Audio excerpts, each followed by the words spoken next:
Welcome to Throw Off the Lines, the podcast where we navigate life's changes, explore new horizons, and embrace the journey. I'm your host, Stephanie York, an executive coach with a passion for charting new courses on the water and in life. Ready for some total change? Let's dive in. Well, hi there again. This is me, Stephanie York, giving you a quick talk. It's going to be probably a half hour. I am still working on getting some people to do podcast recordings with me, and some of these aren't going to happen really quickly, but I've got feelers out there and getting people scheduled, and everybody's so timid, even though they're amazing people and have so much to talk about. They are so incredibly timid to discuss these things that they are fantastic in, which is, I guess, why people are afraid to do their own podcast, because everybody thinks it's a great idea. And I even talked to somebody who said, I've got 10 episodes I could do with you. And I said, well, we need to hear you. And yeah, so I am flinging myself out there at you because there's a topic that I really want to cover professionally with a doctor friend of mine who I keep promising. And I just got to get her back from Europe. And then we're going to meet. We're going to do this. We're going to talk professionally how to handle stress and anxiety. But I wanted to get an episode out there because, well, some of the people who are reaching back out to me and have been listening to my podcast and actually doing some of the work that's in them, I'm getting a lot of people talking about stress and anxiety. And it's really, really funny having jumped back out into the world and meeting a lot of new people when they ask me the inevitable, what do you do for a living? And I say I'm an executive coach. Life coach is a very fluffy concept to a lot of people. And there's some amazing life coaches out there. Absolutely. And some life coaches are doctors in psychology and they're clinically trained, and some aren't. Some have the school of life, which is probably more me, even though I have a master's in organizational leadership. But I do not want to, at any point during this podcast episode, discount the need for real help, professional help, if you're dealing with stress and anxiety that's insurmountable. If you're having stress and anxiety that is really affecting your life, and it's so prevalent that you cannot escape it. And if you are experiencing suicidal ideation or anxiety that is stopping you in your tracks, or you've had episodes of panic attacks and things like that, this podcast is not going to address that. This is more of me not being a psychologist, me doing my consulting, that this is just me and my experiences with stress and anxiety, and giving a few things to recognize stress, recognize anxiety, recognize it's not maybe a normal situation, and then some of the things I've done to deal with it in my life. This is in no way to replace the other things. And I think most of us have stress and anxiety, but when people ask me what I do, inevitably, every other person says, I've got a coworker that is constantly stressed, or I have a friend and she is so overwhelmed with her life, she could really talk to you. She could use talking to you. Or they will say, I have a business and I'm so stressed and overwhelmed and I could really talk to you. And so it seems like a lot of people deal with stress and anxiety. I myself do, and I have very little to be stressed or anxious about. But I'll talk a little bit later about how stress is something I grew up with, and it became a normal pattern of behavior. And I do feel that the internet and our addiction to our phones and our addiction to internet, and then the algorithms that point really negative information to us, can cause a false sense of stress and anxiety in our lives. I mean, when I went to college, I had a lot of college classmates. I came from a really stressful background. And when I was in college, there was just some horrific things happening in my life that I look back on and I can't believe I made it through college. And there were people that were in school there with me in my dorms, and they felt bad, that they felt stressed, but they didn't have the things going on that I had going on. And I said, your life might have felt normal by most standards. Your mom and dad are still together and they're not crazy, and you have money to deal with things, but you're still stressed. Your stresses are real because they're your stresses. So if you're listening to this and you don't feel like you have a right to be stressed, I'm sorry, but you still have stress in your life, whether it's real or made up or perceived, whatever it is, you're feeling it. And to eliminate it is to get rid of those causes, and you'll be able to live a more purposeful life. And I do have an episode on purpose, episodes 1 and 2. I'm going to continue to talk about purpose because purpose is why I'm doing this podcast. And again, I don't know if this will reach even one person. It has been reaching people. I have people who are reaching out to me and sharing, again, their manifestations, their concerns. Stress is a topic that I deal with a lot with my clients. I don't have patience.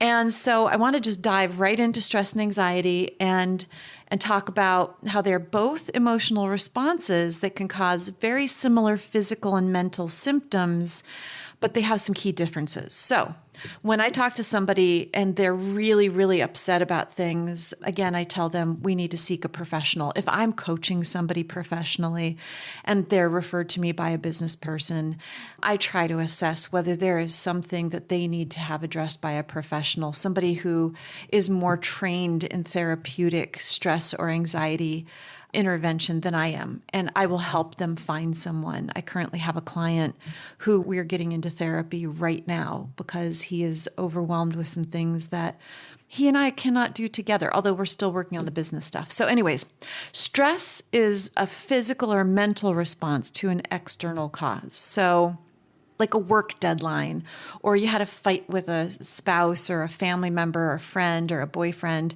or a major life change, a divorce for me, and moving and upending my whole life was very much a physical, mental stress. And stress can also be a positive motivator, which I am absolutely motivated by stress. I do well in deadlines, and that stress pushes me to do better. So I have to set false deadlines for myself frequently to get things done. So it can be positive to have stress, but chronic stress can lead to very, very serious health problems.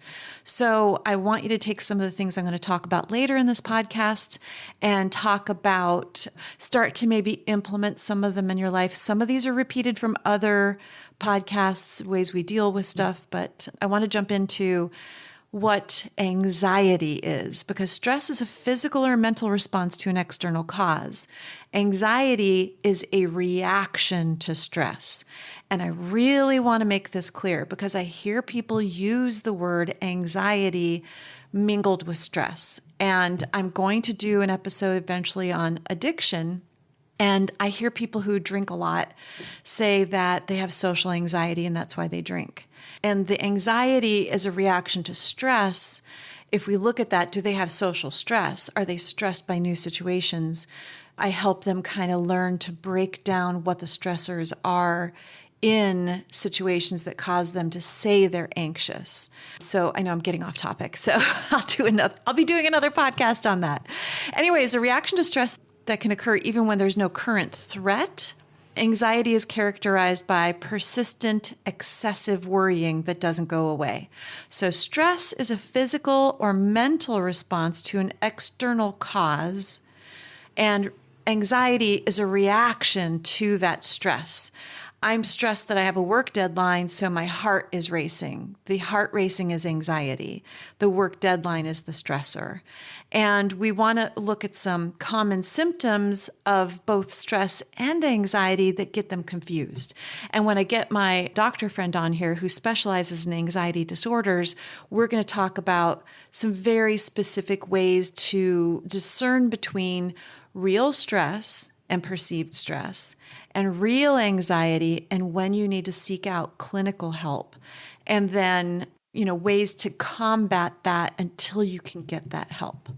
So when I work with a client and they have real things that I can't help them with, I don't abandon them, but we work with all of our might to find any kind of support professional that we can. So keep that in mind. There's always resources out there. Common symptoms of stress and anxiety include like a faster heartbeat, faster breathing. We've all experienced it. That is, I'm stressed. I have a work deadline. I had a fight with a spouse. I'm going through a divorce. I'm anxious, I'm lonely, I'm scared, I'm nervous about what's going to happen. You have anxious thoughts. You can't stop thinking and worrying about things. That is truly anxiety, where you have excessive worrying. But if you have anxious thoughts, it could also be just a physical response to, I have this deadline and I'm not getting any sleep because I'm constantly thinking about things. Moodiness, irritability, anger. I definitely, right before I launched the podcast, I was moody as all get out. I was being grumpy towards the puppies. I was being grumpy towards my daughter. I was shutting myself off. And I realized it was because I was scared. And fear is a huge factor that we don't acknowledge that causes stress. I was afraid to put myself out there in this podcast, but now it's out there because I realized that fear didn't mean I couldn't do it. And when I recognized it was a fear of the unknown, I just went out and did it anyways. And then that moodiness, irritability, and anger towards myself and my fear and my anger about it went away because I did the thing that was scaring me. General unhappiness is a symptom of stress and anxiety. That's just a malaise, or you're unhappy and you're not sure why. A good thing to do is analyze what stress and anxiety you have in your life. A feeling of being overwhelmed, that is the number one reason that I hear people are stressed or anxious, is because they're overwhelmed by the sheer amount of things they have to do. You've got 4 kids, you're working a full-time job, you're fighting with your spouse, you're not getting enough sleep, you are not eating well because you're in a cycle of, and I'm going to have a podcast on eating well and feeding your body for overwhelm.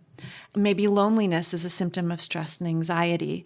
And loneliness is definitely can be a cyclical thing. You're lonely, which causes you stress and anxiety, which causes you to not go out, and it becomes the cycle of loneliness. A lot of people get nauseous, dizzy, diarrhea, or constipation because they're anxious and worried. And it'd be a good idea for you to go back, pause, write these things down if you're truly feeling stressed and anxious, and recognizing these different symptoms. What's happened to you in the last 24 hours or the last week? Things that are fresh. And let's start to see the bell that rings when you're stressed and anxious, and start to recognize, oh, I'm feeling overwhelmed right now. Okay, ding, ding, ding, I'm stressed or anxious. Okay, what's overwhelming me? So we're going to try and break that down.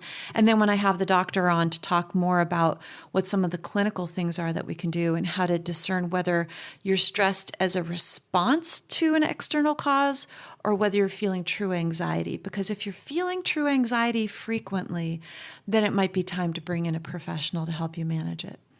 So if I feel real stress when I have to make a big decision, which I did feel a lot over the last couple of years, it can linger and hide itself inside of me. So that stress just starts to build up, and then I get angry. And that was part of my moodiness about launching this podcast, because I had done so much work for the podcast, but I hadn't launched it, and I was feeling this stress that had built up over 6 months. Could I do it? Would I do it? People told me I couldn't do it, or it wasn't important. And I had a lot of this stuff churning inside of me. And it was a real stress, but it was being created by myself. So I was able to launch a podcast and get rid of this whole bucket of stress and just dump it over the balcony. And I got to tell you, it was freeing. So, analyzing what is it that I can do to eliminate some of these stresses. I was feeling stressed because I need to have more podcast episodes back in the bank, finished and ready to go, because I'm planning on doing some traveling. So I have a whole list, a really long list of episodes and things to share. And so the stress was starting to build again. So now here I am recording some podcasts, and I really want to get some people that are going to really help you, my listeners, the 1 or 2 of you that I have. And obviously tell me something you want me to find an expert for, because I have reasons to go out there and hunt these people down and get them on here for you. So something else I wanted to talk about before I jump into what the things are that can really help dealing with stress. is something that I had to recognize in my life. And it's something I've had a lifelong struggle with. And something that I'm noticing in a lot of people is a stress addiction. And I had a familial stress addiction. And I'm going to do a podcast about drama addiction. And I'll probably go much deeper into my family and the addiction that I've had to work through. It's taken me 40 years to deal with drama addiction.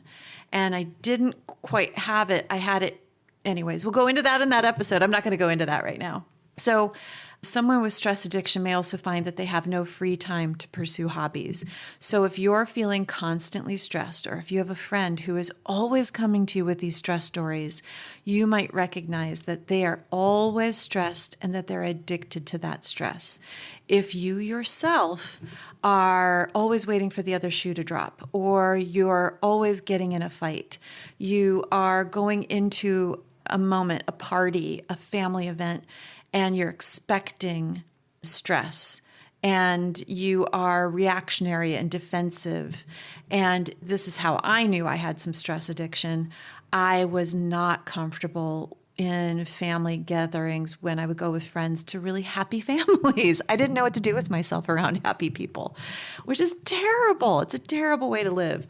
And I would ask myself, is it me? Oh, they're so happy. Why am I uncomfortable around happy people? Because I'm a generally happy person, but I realized I didn't know what to do in calm situations. So if you're noticing that you're not able to be happy when things are quiet, you're not able to be happy when things are happy around you, you can't take moments. I find that when I'm trying to coach people into doing meditation, they are not good with even 5 minutes of quiet meditative communication. So I often ask them why. And for you to figure out if you have a stress addiction, or to maybe bring it up with a friend, is ask them to sit quietly and be happy. And if they can't, what's coming up for them, and that they should write it down. Journaling is always a good self-therapy technique. It's not going to replace for the anxiety people who need professional help. Journaling is not going to help you, but till you can get a therapist, journal. Throw everything in there. Get it out of your head. So a stress addiction, what I found that I couldn't really pursue hobbies and spend unstructured time with friends and family without feeling stressed, because I was addicted to stress hormones. And I was also in really unhealthy relationships very early on. And I was, because of that, raising a child by myself. And the stress addiction just continued to build. I was addicted to the adrenal response. I was addicted to constantly being on high alert. I was always waiting for something bad to happen because something bad so frequently happened. And, if you find a friend who is doing that, get them to journal, consider telling them about professional help them find it. They continue to seek out additional stressors often to take on, even as their unhappiness grows and their relationships fall apart. Many people will continue to look for bad things. So people who are addicted to stress may find themselves constantly worrying. So I found out I was constantly worrying because I wanted to constantly worry. And it was in 2008 where I'll probably do another podcast about my hardest year. If you're constantly worrying and looking for things to worry about, you may have trouble sleeping or eating due to the stress, which then continues to build on anxiousness and more stress and more overwhelm daily. And then you're in a cyclical behavior pattern, and it is time to seek help if you can't stop that yourself. I worked on stopping it myself. I did get therapists off and on. I couldn't often afford a therapist, but the ones that did gave me great help. I read a lot of self-help books, and I started journaling and breaking down what it was that was causing me to be addicted to stress and the adrenaline rush of anxiety, and then know that I was always looking for the fight or flight response, and my body started breaking down. So if these are the things that are causing you problems, you need to find somebody professional. Also, people with a lot of childhood trauma can make stress and stress-related disorders feel like the natural way to live. When things are calm is when unease sets in. This goes back to somebody who's addicted to stress. It often creating things that to get over, creating more complicated things. I did that in my life. I had a parent who was always late to pick me up for everything or didn't show up, yelling, shouting. Just disagreements were almost a sign of love in my family. Many a family event, we would come out with our ears ringing after a birthday party. You felt like you were at a concert. Things that cause familial or lifetime stress that you may be dealing with: poverty, loss of loved ones, loss of a pet, loss of a family connection, divorce, family dynamics, addictions in the family or in your own life, distrust, unresolved anger. It all adds up to a family dynamic that is addicted to stress. So if you've had any of these things, trying to find a way to peel that onion back and get out of it is the best way for you to go forward healthy. I couldn't have healthy relationships because I didn't know how to be a healthy person. And it's taken me a really long time to be healthier. I'm certainly not done by any means, by any stretch of the imagination, but I am working hard on it. And I'm putting it out there for you guys here too. So, in our family, rich people could not be trusted. Happy people were distrusted. Healthy, calm, serene people could not be trusted. You had to push and try harder and grasp and fight out loud for your place in the world. And that was all my aunts. And then my cousins and myself. And I fought. And I went out and fought in business. And we got things done, but holy cow, it's a hard way to move through the world. And it's a really impossible place to live in and heal. So if this is you, then seeking help is probably your best solution. So keep in mind, I've spent this lifetime, again, reading books. I'll reference some of the books I've read. One of my favorite all-time books, I've mentioned it in other podcasts, is What to Say When You Talk to Yourself, written by Shad Helmstetter.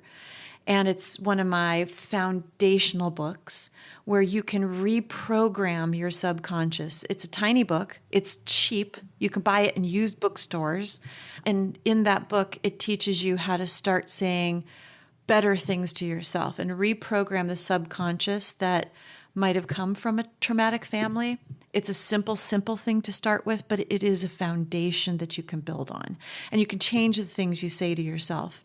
And within 6 months, you can have a better conversation in your subconscious about who you are and what to expect from yourself. And I'm telling you, it's extraordinary what that can do for you. So I'm always looking for solutions and working on being more comfortable with calm, peace, good things. There's still a lot of work to be done. So some ways to cope with stress and anxiety: definitely physical activity, nutritious and varied diet, good sleep hygiene. I'm going to do a whole podcast on sleep hygiene and what I do for sleep.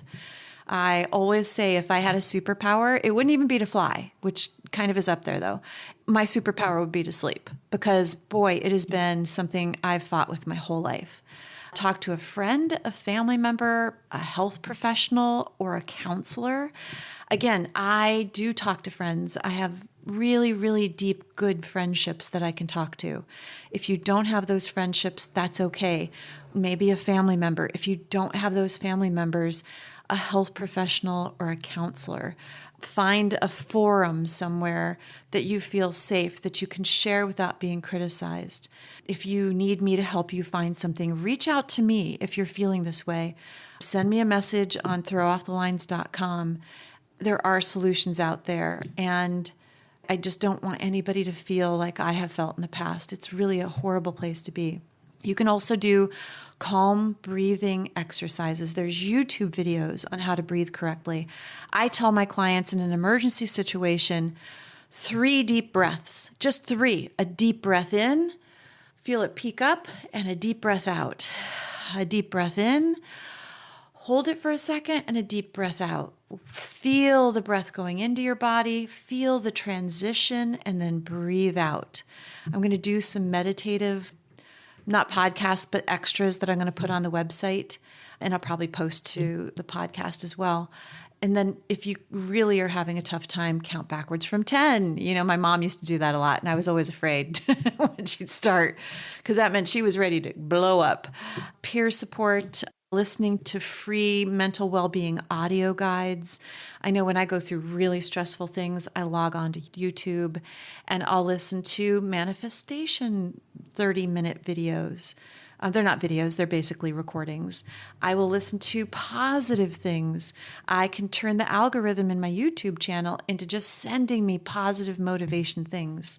So let's dig a little deeper in some other ways. Okay, so when you're dealing with stress, what I need to do when I'm dealing with stress is I have to take care of my body. You need to eat well. You cannot feel less stress emotionally if your body is in stress physically. So if you are piling in unhealthy foods, a lot of processed foods, a lot of sugar, salt, and fat, you are going to struggle to feel good enough to not be stressed. Your body is in stress, which is immediately going to cause your brain to be in stress. They talk about the gut being the second brain. Well, as far as I consider, my gut and brain connection is so tight that if I am not eating well, I know my stress goes off balance. And then I can't get enough sleep. And then I don't feel like exercising. And if I'm not eating well, sleeping well, and exercising, I am not feeling good. So I know it's really hard. You have to find the right diet for yourself. I'm going to have a future podcast on the things that I do for me, not necessarily recommending those for you, but are you eating right? Are you eating well? Do you have at least 2 vegetables in your dinner? Are you eating processed foods? I know a lot of people who say they can only eat processed foods. They've got to eat bars. They don't have time. On my podcast for what I do for my diet, I'm going to talk a little bit about time savers.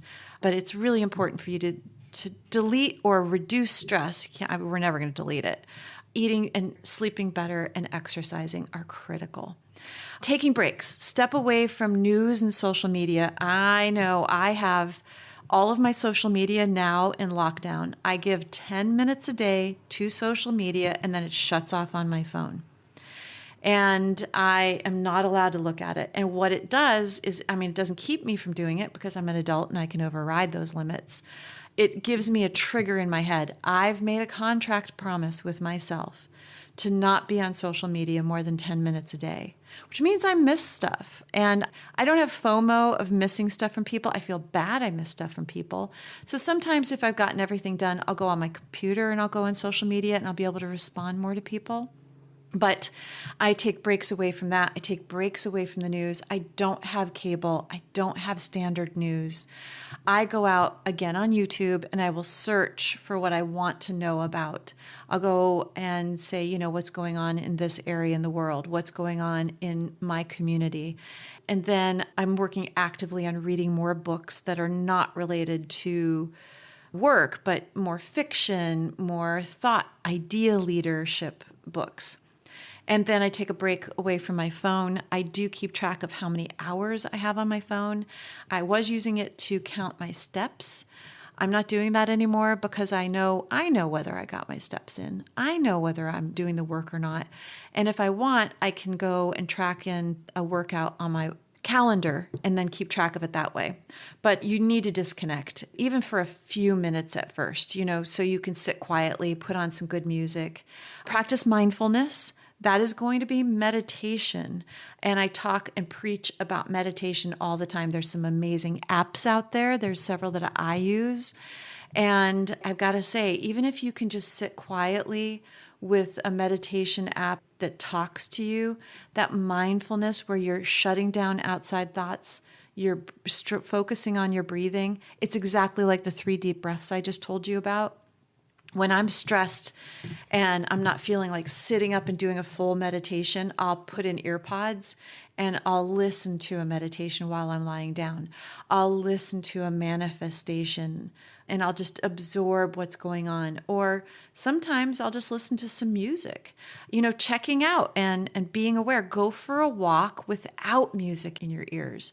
Be listening to the wind in the trees. Look for the leaves moving. And I love the fall. Watch people go by. Watch cars. Be aware and mindful of the moment that you're in. It makes such a difference. Even if it's just, hey, I'm feeling stressed, I'm going to get up, go walk around my building. I used to have clients go out 3 times a day outside of their office and just walk around the block. And they said it made such a big difference. Connect with others. Talk to friends and family or spend time with a pet. Plan to contact one family member or one friend a day.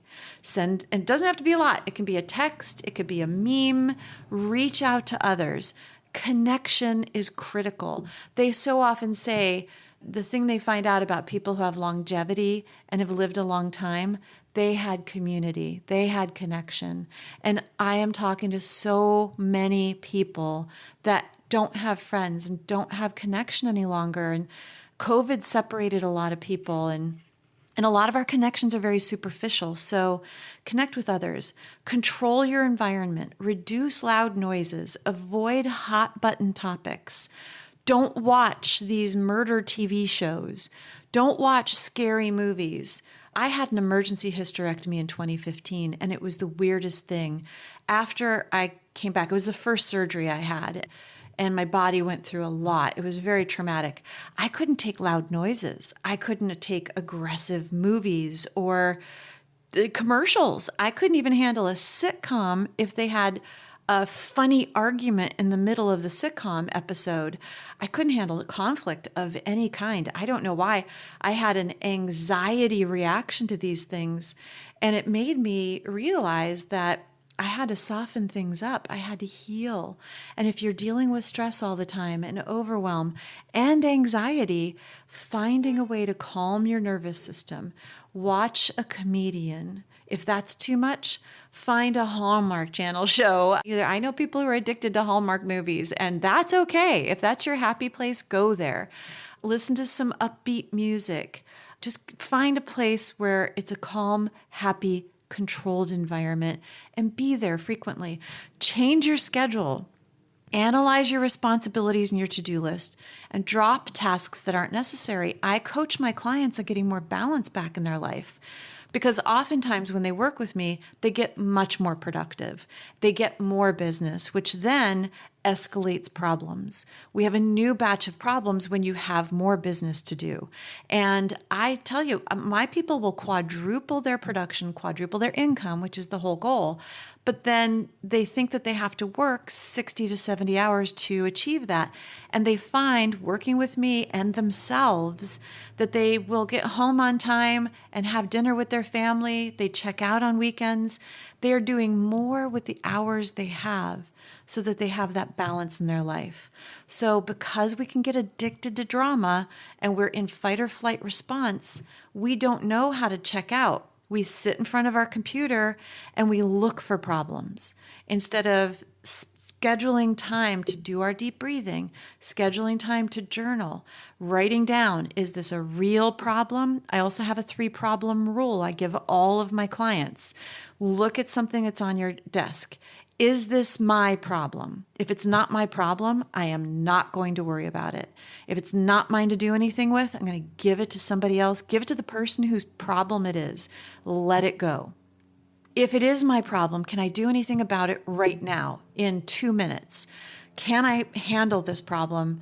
And does it need to be handled this moment? And if it's not an emergency and it can't be handled quickly, we put it into our calendar. Say Friday morning at 9 o'clock, I'm going to schedule to do this thing. It's going to take a half hour. Okay, then I'm not going to deal with that problem because it's in my calendar. But we need to handle our schedule and learn the power of no. My people who are addicted to drama will often overextend themselves. I did this a lot to myself. They say yes to every invite. I have people who work in sales and they're trying to get partners to work with, and their partner will say, will you do this thing for me? Yes, I will. And it takes half a day. Will you drive 2 hours and show up to this event that will do nothing for you, but I just want you to be there for me? Well, yes, I'll take my entire day to go and just be present. And we're saying no because your time is precious and how you spend it is precious. And if you are saying yes to so many things that you're not able to say yes to your peace of mind, you have to start saying no more. I've had people learn to say no first and then look for a reason to say yes next. And this is a really healthy way to handle all the boundaries in your life. So I'm hoping you're able to do that. Challenging negative thoughts, and I know we're running pretty long on today's topic, but identify and challenge unhelpful thoughts. Write down all the things that you're feeling negative about and ask yourself, is this real? Do I really think this? And then go back to that, subconscious programming. Do I think this about myself all the time? Is it based in fact? Am I worried about something that's real, or am I worried about something that isn't happening or isn't going to happen or hasn't happened yet? A lot of my clients worry about what's going to happen in a month. And I say, why are you worried about that? It hasn't happened. It might not happen. And there is no space for us to worry about things that may or may not happen in the future. And then, okay, I don't have any friends. Okay, do you have 0 friends? Do you want more? Are you a good friend? Let's start to look at some of that. And again, on my podcast on how to make friends, we're going to talk about whether you're a good friend or not and how to be a friend, how to find a friend. So go places and meet new people if you want more friends. It's not impossible, but like any change in your life, you should focus on what you want to make changes to. And if it's negative thought patterns, you can focus on that. So journaling, absolutely do journaling. Putting your emotions on paper can really help. And then, cooling your body down and taking care of yourself. If you're really stressed and overwhelmed, a cold cloth on the back of your neck helps drop your stress levels and helps drop your body stress almost immediately. When my daughter would have tantrums at the age of 3, I taught her to put a little cold washcloth on the back of her neck. You can put it on your wrists. It's a way to cool down your body and get centered again. And then one of the last things I like to talk about is creating a stress-free space for yourself. Find a place where you can relax and feel calm. Make a calm place, either in your house, it could be out on your porch, out in your yard, out in a field, in town, at a coffee shop. Local libraries are so overlooked. There's little nooks that you can go to and make your own. So we just kind of have to look for them. I could find them tomorrow, even in the Los Angeles, which is such a huge place. There's tons of little cozy nooks. And then make a little cozy nook box for yourself, or a little cozy nook bag, like a big purse. And in that, have like a favorite book, a playlist of easy music, a movie you really like on an iPad, or a coloring book and pencils or paints, yarn so you can start knitting, and make your own little cozy care package. Have some snacks in there. I love bags of mixed nuts, and then a can of seltzer, and then take it with you. And even if you have 15 minutes in your cozy nook, in your place of rest, in your peaceful moment, just that will give you such peace of mind. And as you start to nurture peace and calm in your life, it will start to show up more. You'll start to recognize the stress. And keep in mind, you are in control of your thoughts. You have the ability to be less stressed. You have the ability to say no to negative thoughts. It's just a matter of retraining yourself. We are what we think about most. And if you are looking for stress and looking for trauma and drama, it's going to be a part of your life. There were times in my life my physical safety were not in my control, and that is not something that's avoidable. There are times when the kids need fed and you've got to get more work done, and these are unavoidable stressors that are out of your control. But I guarantee there are things that are within your control, and that it's not a time to focus on the negative things when you have those 3 minutes that you can do 3 deep breaths and you bring your body back to a center piece, okay? And if you're experiencing daily stress or anxiety, try to do some of these steps I talked about. Remember that what we think is what we become. And if you think you can handle something, you often can. If you try to eliminate the reactions to stress and see each situation as separate and break it down to handle it, then you're working towards not being stressed as often. But please do hear me that if you are stressed and it's not going away and you're anxious and you're having really bad thoughts, please seek professional help. Please reach out to somebody. Everybody says they're there for you, and I know sometimes people don't see the signals, but you are what you think. You are what you eat. You are what you feel. Go get a journal, download a meditation app, eat something healthy, and move your body. Those are the easiest things you could do today to help you. If you're overwhelmed and stressed and can't chip away, seek professional help. You are needed in this world. You are worthy of love and good things. You can make a change in your life. I'm living proof. Please have a total happier day, a stress-free day, and just come back and listen some more. Let me know what you think. If you have questions or you need help and support, reach out to me, reach out to someone. There's no need for you to feel this way any longer. And take care. Thank you for joining me on Throw Off the Lines. If you enjoyed this episode, don't forget to subscribe for future episodes and extras, and leave a review, share it with someone who needs a total inspiration. You can also find us on Facebook or Instagram and our Throw Off the Lines website. If you want to be a guest or have questions for the host, sign up on the website and we'll get back to you. Until next time, throw off those lines and live your best life.